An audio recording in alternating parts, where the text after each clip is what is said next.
I want to show you what silk looks like. Now, silk can be produced in a few different ways, and some ways are a lot gentler on the silkworm than others.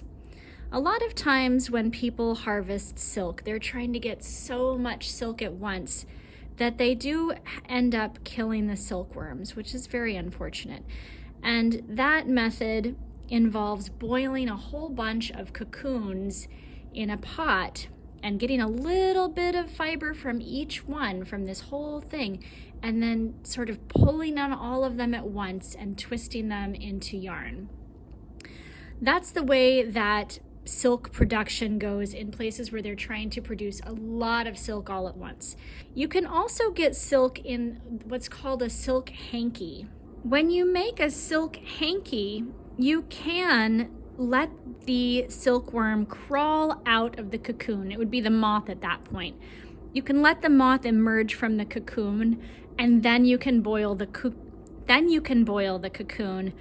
and then sort of you like open it up and stretch it across a frame.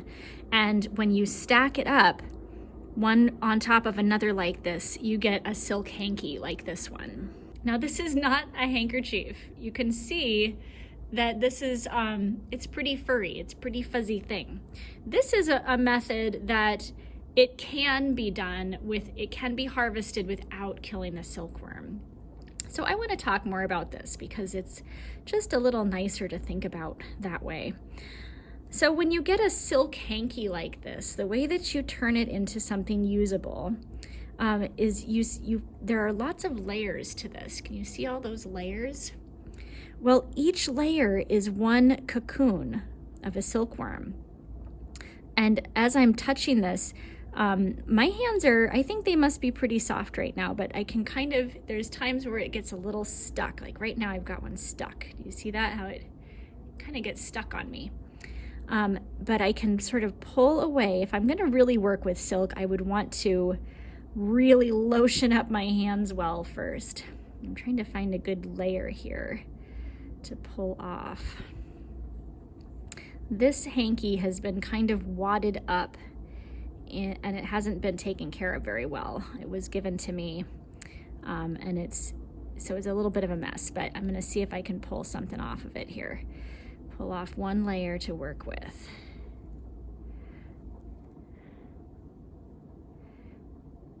I think I'm getting one here. And you can see this is so fine. These little tiny strands are so fine.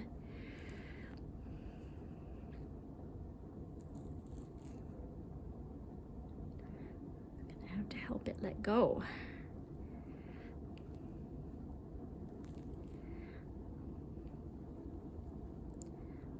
All right.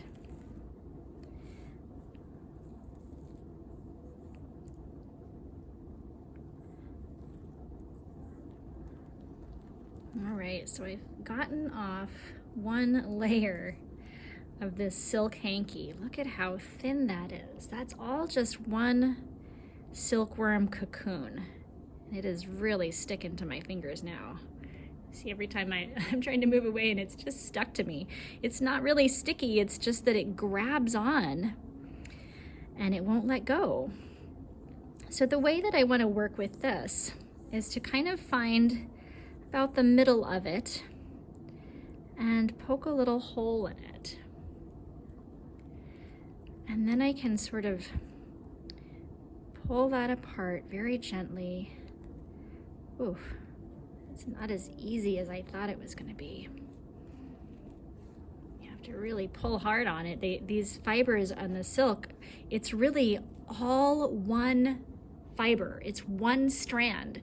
So whereas the sheep wool or any of the alpaca wool, any of that stuff that we've been working with, it's lots and lots and lots of little tiny fibers that kind of stack on top of each other and overlap a little, and that's how we can spin them. This is all one piece of, it's one strand that's just been sort of put on top of it itself. And it's extremely strong. So I'm gonna keep stretching it. And I don't actually even have to spin it. When I get silk like this, all I have to do is draft it. And I'm probably breaking apart some of the fibers as I do this. So I'm actually turning it into many fibers. And I'm doing it so slowly. And I just kind of keep working my way around and drafting it. Once I've gone around the entire loop, because I have a loop here, once I've drafted around the whole loop, I could actually just start knitting with this, and it would be a little kind of yarn fiber. I could twist it if I want to, but I don't really have to. Now, silk is kind of amazing because if I were to take the same size piece of a steel cord, it wouldn't be as strong as this silk. So that would be a really, really thin piece of steel, right? We don't usually use steel that small, but if I did, it would be that strong. And a lot of these insect fibers, like a spider's web, is the same way. It is so much stronger than steel. That if I had a cable made out of silk or spider web or something like that, that was, you know, as thick around as my finger, I could probably like lift a car with it. That's how strong silk is. It's incredible. You see, I'm getting a pretty nice thin little bit there. Now, eventually, once I've drafted this whole thing, I'll want to break it at a certain point, so I'll have a starting point. But I don't want to do that until I've drafted the whole thing, because guess what might happen if I decide to break it first? Well, I might accidentally draft it too far in one spot and accidentally break it in another part. But if I keep going with this drafting, I should be able to get a nice long bit of yarn to work with. I want to show you what it looks like when it's knit up, because I actually have a little project here that was knit with this silk, and you can see that this was knit. This isn't a piece of spun yarn. This silk is just drafted like I've been doing. And this is a little mitten that somebody started to make and didn't finish, and they made this whole mitten here.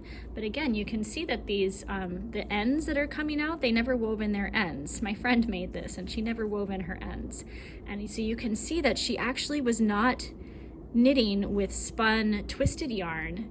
She was just knitting with the Silk Hankie drafted. And as I put this on, I don't know if you can hear this. Can you hear it kind of picking at my skin as I do it? So that's a silk mitten.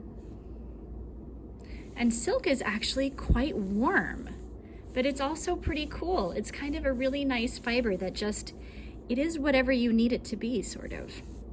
So there it is, all knit up, and you can see that there are parts that are fuzzier than others.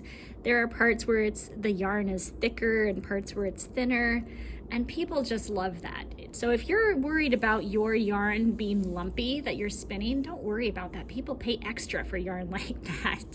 You're knitting the good stuff, right? You're spinning the good stuff. So don't worry about that. It's good to practice trying to get it even, but if you don't need to worry about that.